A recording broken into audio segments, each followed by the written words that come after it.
Assalamualaikum warahmatullahi wabarakatuh. Salam budaya, Om Swastiastu. Apa kabar teman-teman semuanya? Semoga diberi kesehatan selalu.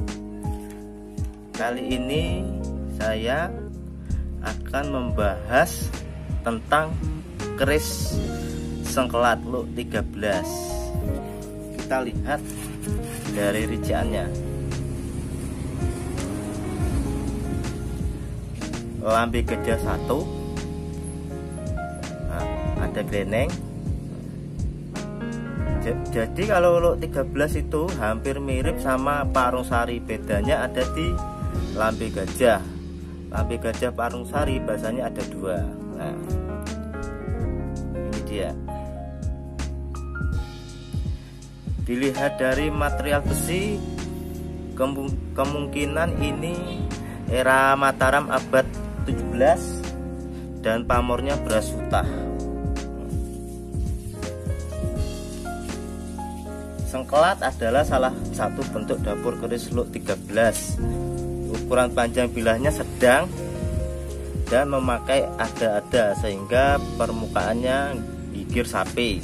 Nah, sengkelat memakai kembang kacang, ada yang memakai jenggot, biasanya jenggotnya ada di sini. Nah, dan ada yang tidak. Lambe gajah ada 1. Selain itu ricikan lainnya adalah sogokan rangkap ukuran normal, serawean, ripandan, greneng, dan ruwingan. Sengkelat ada yang menyebut sangkelat. Sengkelat adalah simbol perjuangan rakyat ketika Keraton Mojopahit mulai meredup, dibuat atas pesanan Sunan Kalijogo namun dianggap kurang bernuansa Islam. Sengkelat akhirnya diserahkan kembali kepada sang empu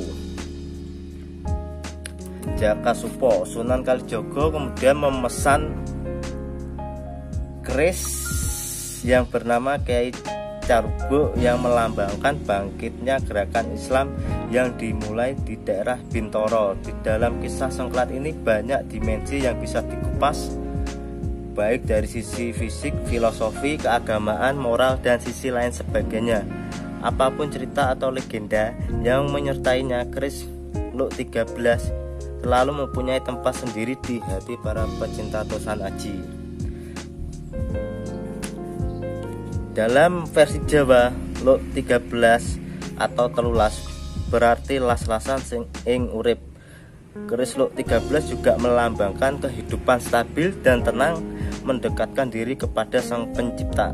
Upaya manusia untuk memahami keberadaannya di antara semua makhluk yang tergelar di jagat raya telah membawa manusia dalam perjalanan pengembaraan yang tak pernah berhenti.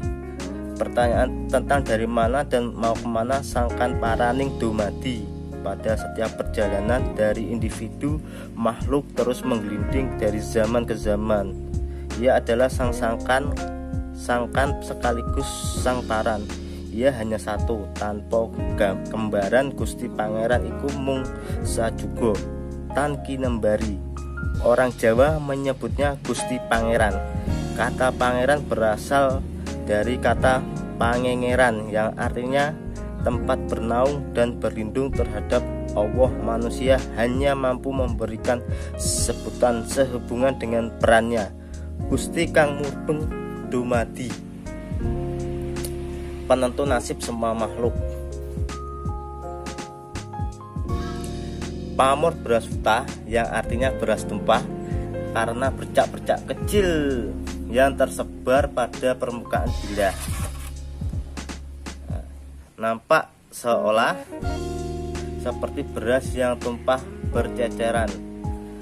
Nah, ini pamor beras tumpah memiliki filosofi yang mendalam tentang arti rezeki yang melimpah.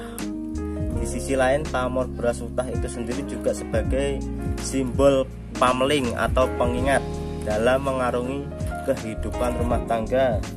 Beras tumpah jarang kembali ke takarannya. Peribahasa ini menggambarkan sesuatu yang telah berubah, sulit untuk kembali seperti semula.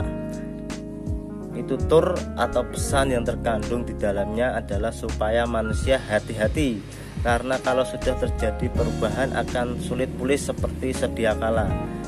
Andaikan kita coba kumpulkan lagi, selain memakan waktu pasti ada yang tercecer juga, dan yang kita kumpulkan pun mungkin sudah jadi kotor. Dalam menjalani hidup berumah tangga, seyogianya kita harus menjaga agar beras tidak tumpah.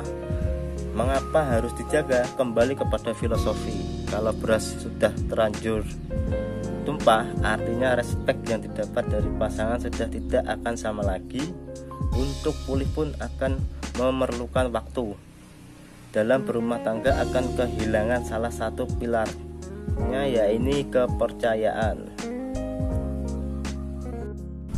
Jadi itulah makna dari keris sengkelat dan filosofi pamor Brasuta. Sengkelat dahulu sering dipegang oleh orang besar atau orang-orang penting yang menjabat di kerajaan. Nah, dilihat dari bilahnya sudah kelihatan bingit ya teman. Nah,